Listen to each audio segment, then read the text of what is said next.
Hello and welcome back. This is Sons of Issachar here, and joining with me, I have a special guest with me today. My good friend is Jonathan Wheeler. Jonathan?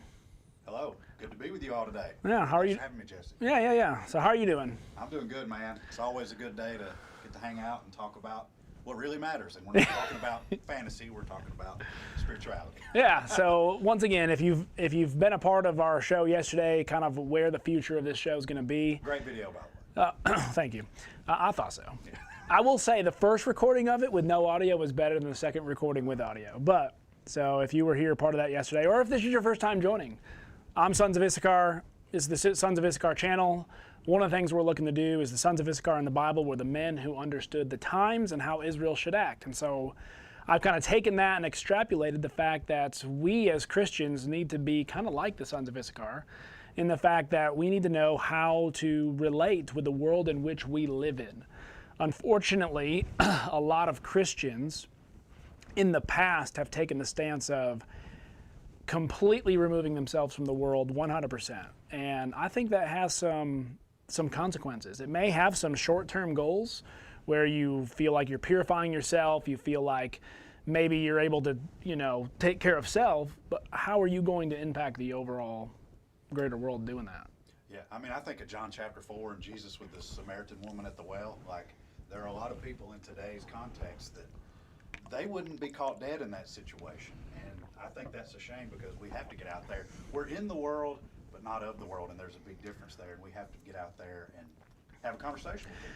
And what that does mean and what that does not mean is we don't throw ourselves out into the trenches and in the smudge of the world and, the garbage of the world. And you've got to weigh through it all. There's got to be some wisdom.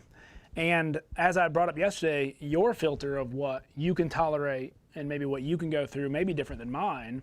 And hopefully as we have these kind of discussions, we can grow in maybe you can help me and I can help you in, what is tolerable. But today we're not really talking as necessarily about that because I think we're going to be talking about a series that really has no need for any kind of filter because there's no cursing, swearing, there's no, kind of your sexual innuendos in a lot of your books. It's a pretty clean book when it comes to those kinds of things. No graphic, sex scenes or anything like that. Yeah. So, there's some violent scenes, I guess. There's some fight scenes, but they're not even that graphic. But there's more violent fight scenes in Scripture than, Yeah. And so we're going to be talking about, and you may be like, okay, what's the Cosmere? All right, so one of our favorite authors, and if I dare say probably our favorite author outside of any of the authors in the Bible, is Brandon Sanderson. Yeah. The best author of soul and origin. Yes. He has created a world, a Cosmere as he calls it, in which there are all these independents. So this right here, this is Warbreaker. This is an independent book in a sense, wherein I have Way of Kings, which is its own independent series. Set in its own universe, or not its own universe, but its own world, planet. And this is on a different planet, different world, different characters. Well, there is some crossover. Characters. There are some and you can. I don't know how technical we want to get, but you can travel from this world to this world. There are ways that you can do that. Yes, there are going to be spoilers here. Yeah, should have said that. There's going to be some spoilers, but if you are interested in this series, you've probably done some research, because most people when I start explaining this, I usually send them to the site, Brandon Sanderson, what is the Cosmere? And it gives you a little bit of an introduction without giving you specific spoilers. Don't go to Coppermind. Don't do that. No. do not do that. Unless you don't care about spoilers. Yeah. And I unfortunately many times went to the Coppermind to find something out and discovered something I didn't want to discover. Yeah, like for me it was Lord of Scars. That was something I don't know how deep we want to go in this, but that was something I messed myself up on pretty bad, which is kind of implicit. Like, I think I talked to you and you had kind of pieced it together. Yeah. So, okay. So you may be confused. You're still wondering, what is the Cosmere? So what we're saying is there are independent books. This is Warbreaker. Fantastic book. My brother bought me this leatherback version. It's got beautiful pictures. I haven't even read it out of this because I'm afraid to hurt the binding whatsoever. Yeah. I think the furthest it's been opened is maybe like that. One day it'll get its use. And that's not you either. I mean, you're a No, I'm a bend things backwards, Yeah. but you know this. that's a showpiece. That's a showpiece. I mean, look. Like mine right here. This is an autographed hardback. So Yeah. it's Has it been autographed? yeah. But if any of you have watched his live streams and seen how he autographed, Oh, yeah, it's yeah. I mean, let me see if I can pull this up here. I mean, this is I guess you could call it an autograph. It's more like a couple lines scribbled, but yeah. Now, I've got some. There's a member here. I won't mention names just because I don't know who wants to be out on the public sphere or not. But they go to the, comic. What do they call it? The Comatron or Homatron or but he's putting out his own thing too, like Dragon Con. yeah. But he goes, and they've actually gotten him to sign in person. So, and Probably write a personalized note. you get to ask a question. So, let's get back to the Cosmere. It is a series of books that can all be read independently, but there is an overall story that is bigger than any individual story. So there is something that happened in the past, the shattering, the shattering of Adonalsium into shards. It's what's called shards. And these shards take on a characteristic trait or a nature of the original being, right? And they've been split up on all these worlds. Some have multiple, more than one. Some have one. Most of them have at least two, right? Yeah. Most of the worlds have at least two of these shards. And there are these humans who have taken on these traits of the shards, okay? And endued its power and almost become kind of gods themselves. And so each world has different kind of powers or abilities based upon the shards that are inhabiting the world. Yeah. So there's like ruin, preservation. Yeah. All that. And I sort of think of it as kind of like the solar system. This book takes place on Earth. Warbreaker takes place on Mercury or whatever. Like it's the same system, different planets. Yeah. Different cultures. They, for the most part, aren't aware of each other. And there are these people who are world hoppers. Yes. And there are different societies. Looking at you, Hoyd. The Hoyd, there are different societies that have developed their own method of world hopping or are trying to discover it.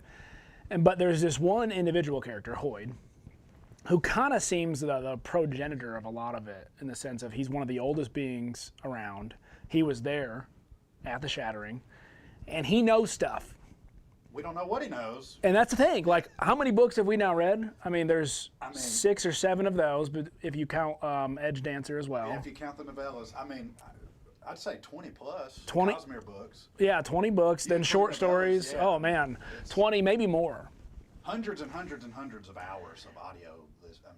And how much do you know of the Cosmere world at this moment is still like, yeah, it's like this. It's like trying to read the Bible and figure out what heaven's going to be like. The more you read, the more you kind of get glimpses and understandings and all those kinds of things. But what I want to talk, why I brought Jonathan on here is because we're both kind of nerdy when it comes to this. This is right here, Bridge 4. Got my Stormlight Archive t-shirt. This is Stormlight Archive. This is a part of Stormlight, Bridge 4. If you've read it, one of the main characters, Kaladin, Kholin, he is probably the best warrior, one of the best warriors on the planet, but he's in slavery. He's on a bridge team. He basically trains this bridge team to become warriors. And I just was reading last night, actually listening to the part where they saved Dalinar. And I won't, once again, try not to give too many spoilers, but that's really where Kaladin kind of comes into his own, where he starts to come into his own, because he's got, and one of the cool things about Kaladin is he's got survivor's guilt. Yeah, he's like realistic, like there's depression, anxiety, fear, all those things. And one thing I want to say is I think it's important to kind of lay out why we're talking about this. I mean, this stuff, matters. Like, people read these things. There are people in the world that are not Christians that are reading these things, and this may be a way in to have discussions with them. And we start out, we build that bond like you were talking about in your video yesterday. Yeah. And we build those relationships. And these things, I'm not endorsing, you mentioned Game of Thrones in your video yesterday. Game of Thrones is like the same kind of, fantasy genre, and it came into this huge TV show.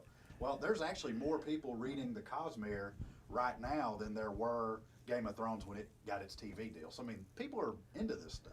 Yeah, and one of the cool things about this book specifically, one, the author, he's a Mormon, so he has some religious undertones. And the book, I mean, all the books have an element of religion, and not just like a small portion. It's not attacking religion. It's just, you've got both sides. One of the cool things I think Brandon Sanderson does, especially in The Way of Kings, is he actually gives the atheists, the non-believers in a supernatural, we'll say, kind of the stronger arguments at first. There's no straw man. There's no straw man arguments. He's very fair with all sides.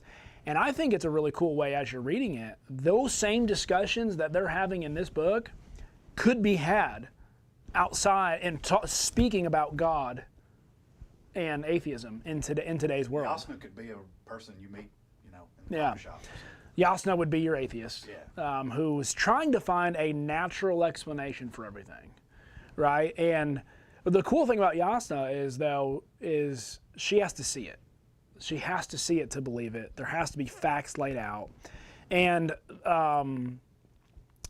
in her journey, I think, is one of the most epic in the sense of her overall development. I'm trying to spoiler but not spoiler, and how she sees the world now versus when you first meet her. Well, and I love, it, in my opinion, the Cosmere echoes reality in that Yasna this whole time is not a believer, but even though she's not a believer, all this stuff, this supernatural stuff around her is real. She just doesn't, And she's trying to make sense of it. Trying to make sense of it. Kind of like in today's world, like in our own lives, very few people who are fair and honest with themselves and the world understand there has to be something more. Yeah. Whether it is, a cell that, blew up at the beginning and produced everything that there is. There had to be an energy. They call it the God particle, in today's world. There had to be something that all this came from.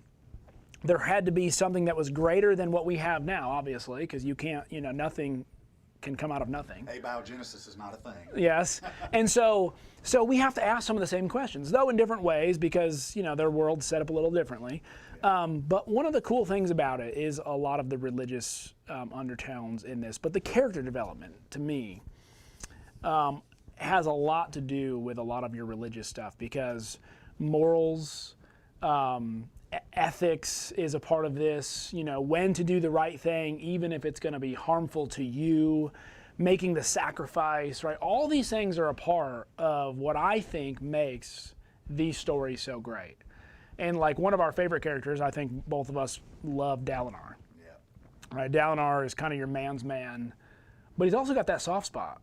Like he's got kids who he cares about. He has a wife who he kind of plays favorites with Adolin too, man. Yeah, he plays favorite, but that's we're all imperfect. But look at the Bible. Look at all the play favoritisms in the Bible. You look at Isaac and Jacob, and Joseph and all that whole story, and the downfalls of all of that. But I will say this: Alucard doesn't help himself. He's kind of a brat. Alucard is that's Gavilar's son. Okay, Gavilar's son. Which the fifth book's going to be from Gavilar's, the prologue. This is a little yeah. That's good stuff. We're waiting on a lot of new books coming out. Yes. And when is the next one supposed to air? He started Stormlight. He's putting the finishing touches on Wax and Wayne 4, and he's starting Stormlight 5 this year. So. Wax and Wayne 4 is going to be. So sorry, we're jumping around a lot, but that's what this is about. So Mistborn, let's leave this just for a second. Yeah. Okay, we've got Mistborn is another one, and Mistborn for me is really actually the one that made Brandon kind of get on the page. Besides the fact that he finished Wheel of Time, but for his own. By the way, Brandon Sanderson is the man, the ones who's writing all this. If you've ever heard of the Wheel of Time series or read the Wheel of Time series, the last how many books? 3, I think. 3. The last 3 he finished.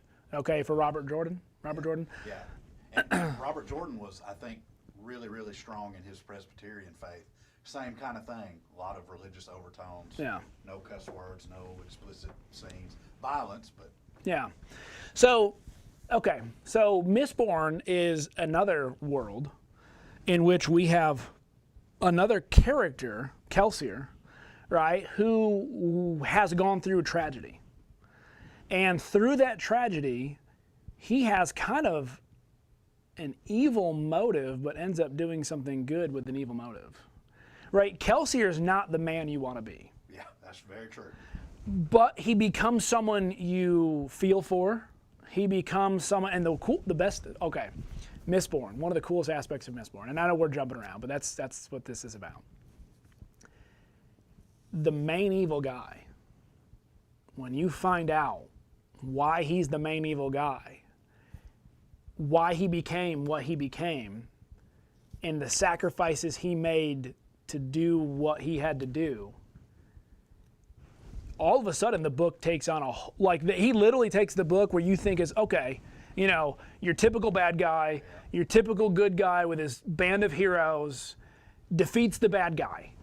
But when he defeats the bad guy, you kind of go, oh boy. My favorite line in all of the Cosmere, as much as I love Way of Kings, I love at the end when the Lord Ruler says, you don't know what I did for you people. You don't know. And, Lord Ruler's one of my, this is controversial. Lord Ruler's one of my favorite characters because of what Jesse was talking about. He was a bad guy, did a lot of bad things, but he was, I don't know how to say it. He was stopping a lot of even worse things from happening. Yeah. Now, did he become the best guy in the world? Even though, I mean, can you make an excuse because you did a good thing with all the bad things he did to keep the secret? There were better things he could have done. But man, there's so many. It's like an onion. There's so many layers here. And the more you read, the more it comes out. So Mistborn's broken into two eras. Yeah. Era 1 kind of follows Kelsier, his band of heroes defeating the Lord Ruler. 300 years later, right? It's about 300 years in between. You've got another set of heroes. Breeze's like descendant. Which Breeze is one of my favorite. I mean, who play off and are learning more about what happened in Era 1, but they have these ideas of who these people were in Era 1 that if you read Era 1, you realize, they have a misconceptions, which goes to show you that even with the Bible, like the way a lot of people view the Bible are people who really haven't read it themselves, and their view of the Bible. Like, I was talking to someone the other day, and they were talking about how the Bible's a bunch of myths and fairy tales and all these kinds of things, and I was like, okay, I can get that. I was like, have you actually ever read it, though? And he said, no. And I said, so where are you coming up with this? So you get these false perceptions of history if you're just reading one side of it. I think the best thing about the Bible is it doesn't hide any of the bad things. Like, if I were trying to convince people that the Bible is true and I was making it all up, I would not have aired David's dirty laundry, right? I would not have aired Moses's downfalls. The realness of it and the rawness of it, and when people go bad and when they turn to sin and when they give in to sin, it goes all the way. And it's not this pretty, in a bow story, and that's what makes these so compelling to me. Even in Warbreaker, when you find out who the main guy is, and at the end of the story, and what he did, he seems like a good guy, but when you find out about his past, man, he's Are you talking about Lightsong or Vasher? Vasher. Oh, okay. Vasher. Lightsong kind of I like Lightsong because he's kind of the jovial, not lazy, and that's kind of how I feel sometimes. Like, I would like to be Lightsong, right? I would just kind of like, you know what? Nothing really matters. Nothing. Why are we concerning ourselves? And Lightsong really grows when he actually starts caring. And when he starts caring, and you get a genuine guy who starts caring, and you watch the world change from people who actually genuinely care. Once again, there's so much in these stories that I think appeal to human emotion, that appeal to human understanding, that appeal to character development. And one of the best things, I think one of the reasons why people love people like Peter in the Bible is because he's so relatable. Yeah. All these characters are relatable people.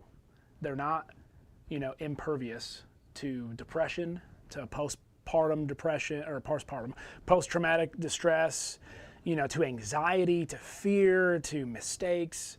And the way Brandon weaves them all together and develops them as characters, He's done his some turn out really good, some don't. You want to mention our number one most hated character in all the Cosmere is Moash. Moash. I knew it before. I promised we would talk about this ahead of time. Moash. I mean, and that's kind of a spoiler. Is there a redemption for him? I don't know. I've heard conspiracy theories that maybe there's a redemption arc. That last book. I don't know. The last book, not Oathbringer, Rhythm of War. Moash seems to have a trajectory where he could have a path to redemption. Man. But R.I.P.'s some beloved character. But bringing all this back, if we are going to use these kinds of things to talk to people about Jesus, one, we need to know our Bibles, right? If I know this better than I know my Bible, It's a problem. it's a problem. And here's the reason why, because one of the reasons why me and you can pick out all of these Bible undertone, religious undertone things is because we know the religious text first, and we're seeing it here. And one of the cool things that we can actually do, if someone falls in love with this story, there's no way that if they come at the Bible story the same way they come at the Cosmere, that they won't fall in love with the Scripture as well. Because you want to talk about hidden undertones, you want to talk about development of character, you want to talk about an epic story, right? That from the beginning, there's all these stories that are going on, but there's an overall narrative that is pointing and leading towards something greater than any individual itself. Like, the overall story of this is greater than anything Dalinar is. Yeah. Now, I think Dalinar is going to play a part in that, but every character can play a part in the overall story, even of the Scripture. And I think one of the best things about what Paul tries to do is one of the reasons why Jews have such an issue with Gentiles is because they're not a part of the story in their minds, right? We are the children of Abraham. We are a part of the story. You're kind of second rate. You know, God could raise up from these stones children of Abraham. Yeah. But, and you know, that's not really all that special. Well, and what Paul does, and I think what a lot of the minor prophets do, is show that the Gentiles were always a part of it. And when you see yourself as being a part of a bigger story and something bigger going on, even than what's going on in our culture today. See, that's one of the best things I think about hope in Christianity, is it gives us the ability to rise above our culture, right? If our world was all there was to offer, I don't know if I want to live in it very long. Yeah, I'm not a fan. I'm not a fan. Put me down as not a fan. Yeah. Right? And not even because of what's being taught necessarily and what's being pushed agenda-wise, though I'm very much against a lot of that. It's the division. It's the fighting, it's the lying, it's the backbiting, and this stuff has always gone on. Yeah, We're not, tribalism. Nothing new under the sun kind of stuff. But if there is something that could unite all of us, like one of the best things about the Way of Kings is when all of the princes finally decide there's a great enough threat out there that we have to come together or we're going to die. Unite them. Which, is that even what he's talking about? I mean, and it was, unite them. And I think there's something bigger even there. Yeah.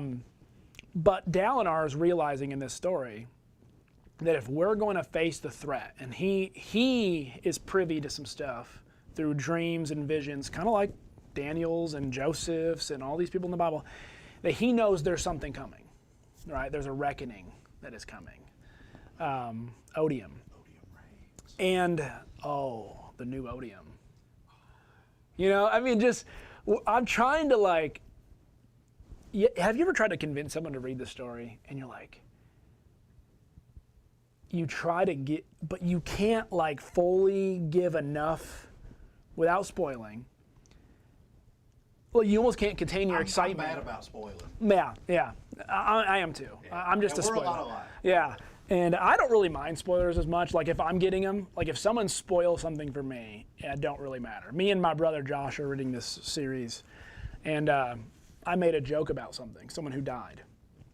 He's like, oh, so she's come back to life now. And I'm like,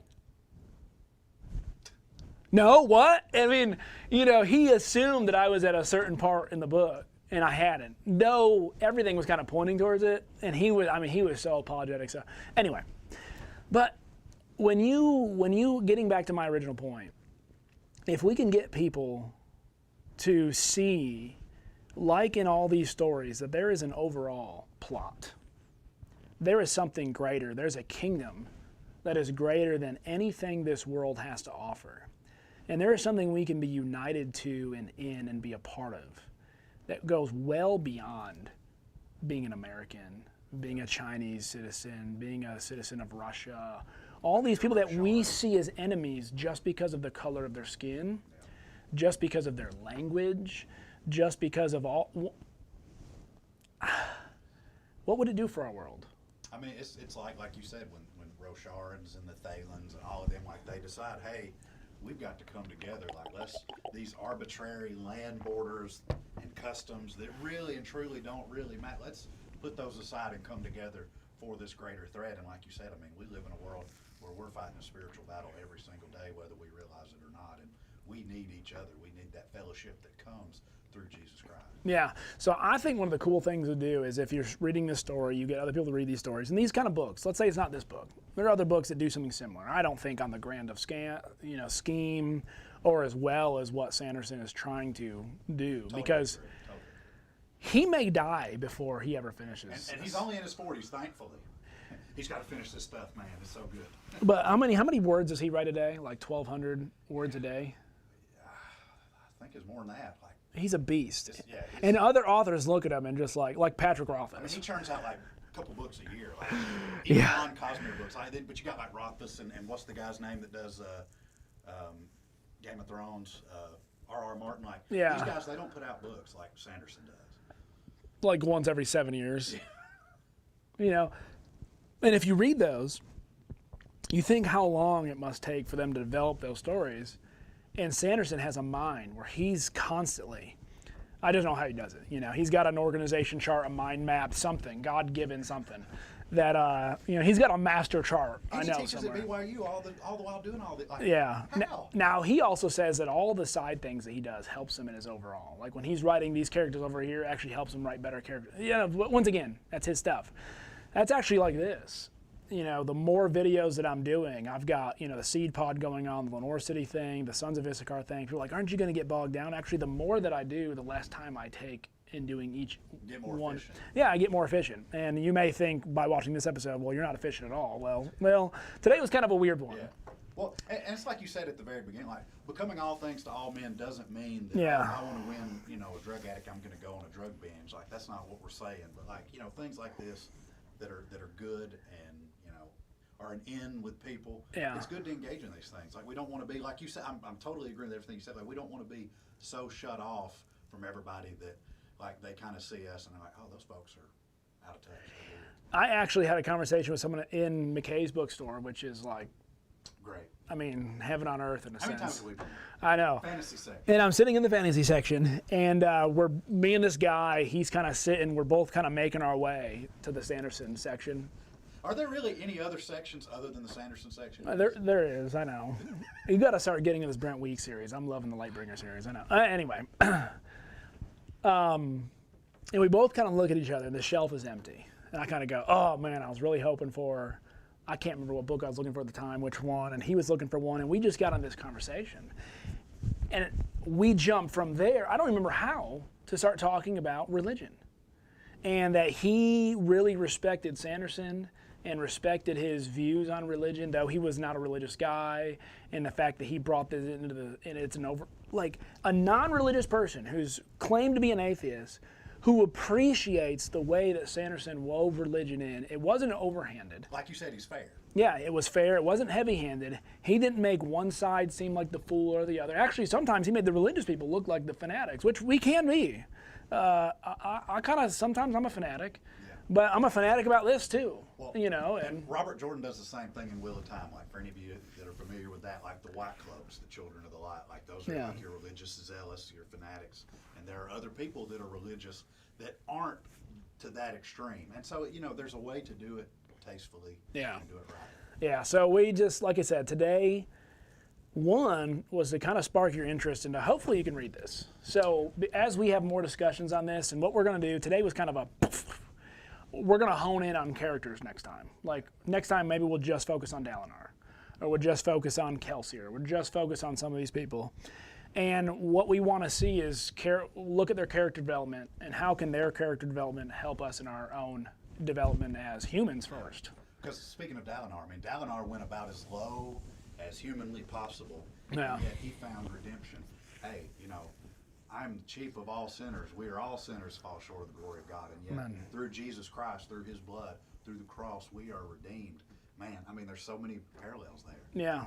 And once he lived out that redemption, rather than like he could have sulked, a whole lot of sulking. He had a lot of tragedy, a lot of heartache, a lot of bad things happened to him. He had to get through it. He had people in his life to help him, right? He had faith that helped him get through it. Even when everybody said that he was a nut. He's losing it. He's not, you know, and they even question his masculinity, like, oh, he's going crazy. Like, he's not the man he used to be. And like, he held faith the whole time. And I love his development from going into what the world sees as a real man, you know, the slayer, using the thrill, Warlord. to like what a real man looks like. I love the warrior poet aspect. Yeah. Because men in their culture, we should say, don't read and write. Like, they are read too. Yeah. And he breaks that mold later, like Oathbreaker. Learns to read, learning to read, yep. So anyway, we hope that this is a start into a conversation that as you're reading this, as you get your friends, join book clubs, join, you know, whether it's a physical book club. We did for a while kind of like a messenger book club where we're like, hey, I'm reading this, and, you know, we try to, people from church, trying to get people excited. It gives you things to talk about that are wholesome, good, that a lot of people may not want to talk about Abraham, but they can talk about Dalinar, and we can use Dalinar to talk about Abraham, right? So all these things are methods that get us into the overall world. It brings us into our culture. As Jesus prayed, I pray that you don't take them out of the world, but that they be, you know, basically rescued from the evil one.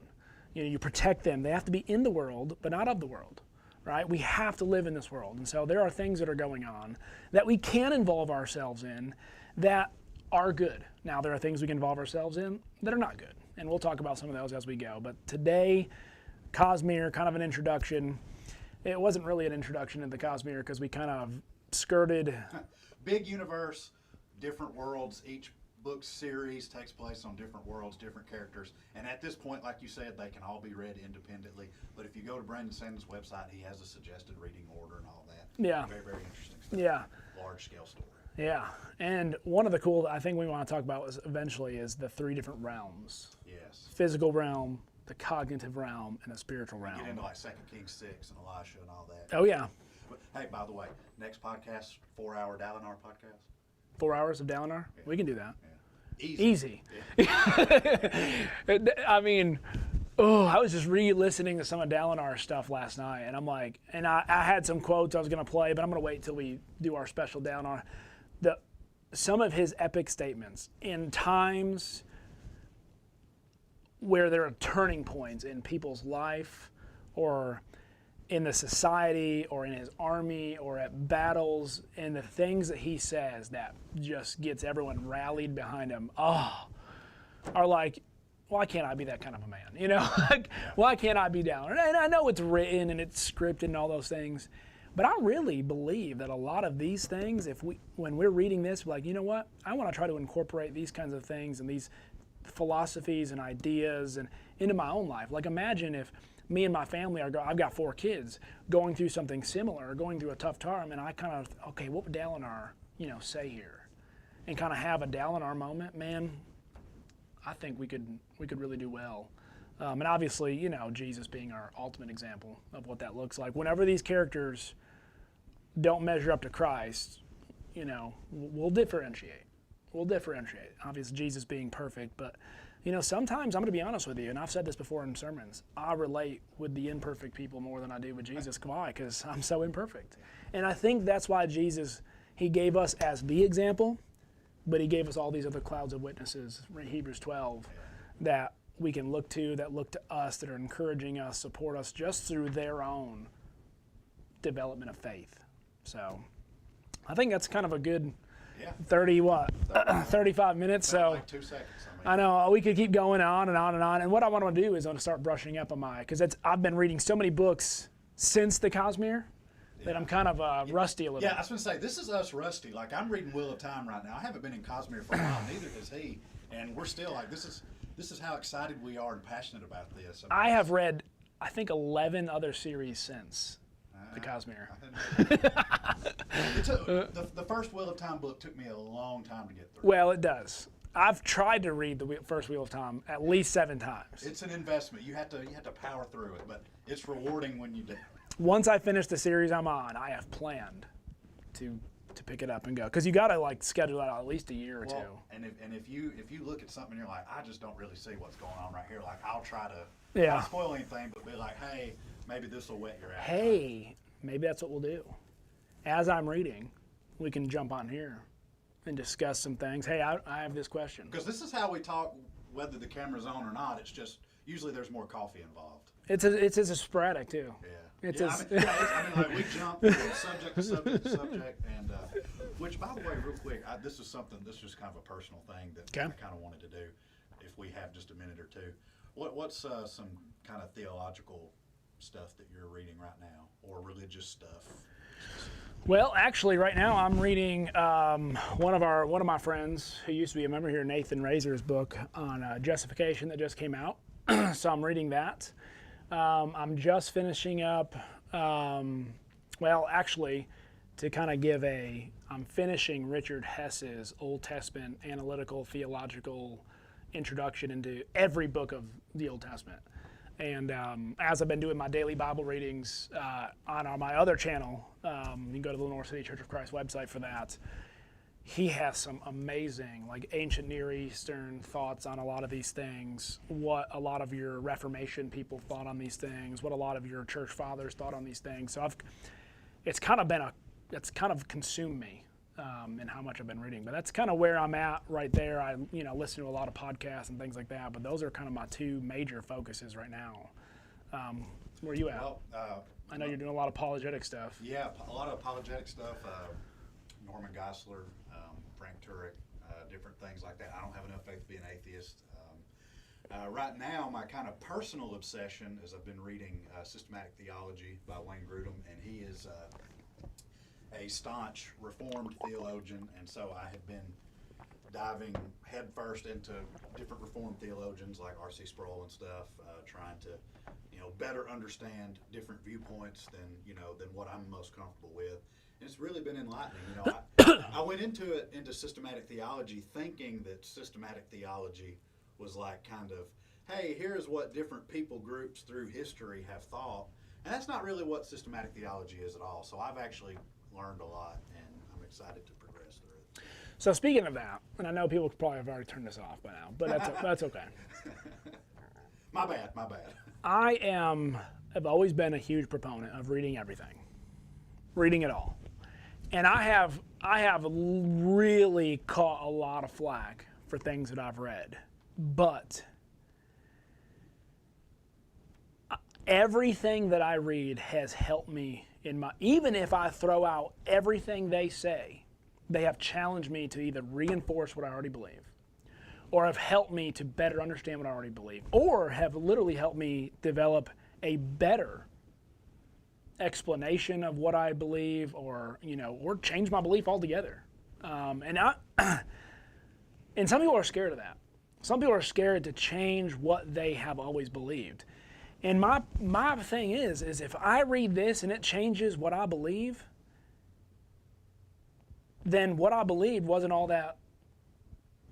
If there's something out there that's convincing enough to change me to believe, then I should have been believing that altogether in the first place. The truth isn't afraid of scrutiny. No, and the truth is not afraid of error, right?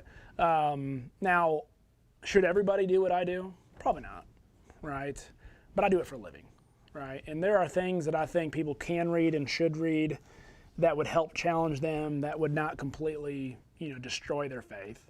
And there are some things that I think some people who can't handle it, not much spiritually mature enough, should stay away from. Yeah, not everybody should probably read Grudem's Systematic Theology. No, because if you don't have a good grounding, like not just like this is what I believe, but actually can develop what you believe and teach what you believe and show people what you believe, then you should not be reading other people's stuff until you have a firm grasp on what you already believe. But that's kind of a And I totally agree with you. You know, I think 1 Peter 3:15, being able to give a defense entails knowing what other people are saying and their reasoning. And Paul did it. Yeah, The Paul Bible did. quotes other books outside of Scripture. So your philosophers say. yeah. But anyway, so there's kind of, now we're at 40 minutes. Yeah, sorry, I got into that. No. And once again, maybe we'll have a whole episode on that sometime. Yeah. Like this channel is going to become whatever I want it to be, and whatever freestyle. And if it's not your thing, it's not your thing. And if it is, well, Birds of a feather flock together. yeah, I like that. Apex Legends, baby. We'll be having some Apex on here. Next, we should probably change it up. We'll throw some gaming in next time. Let's throw in some Apex. Why I believe Apex is the greatest first-person shooter game that has ever been. And I've played a lot of them, and ever will be until something changes. And for 3 years now, we've just stayed with this one game. That's Yeah. how it is. Yeah, and we'll even give you some of our problems with the game. Yeah. I have some issues with the game, the overall development of the story. But once again, that's where we're going to get into these conversations of how much are you willing to. Yeah, and to be frank, I haven't kept up too much with the overall story. I just know that Just the characters. there are some things in there that I don't like. But Yeah. So anyway, well, we love you guys. Yeah. Thank you for joining us here on the Sons of Issachar. This will probably be one of our longer episodes. I don't plan for all of them to be this long, but once again, I'm trying to get videos out there, trying to get stuff out there, and as I go, I hope to refine and define what's going on, like my body. Boom. So I'm an imposter. All right. Have a good day.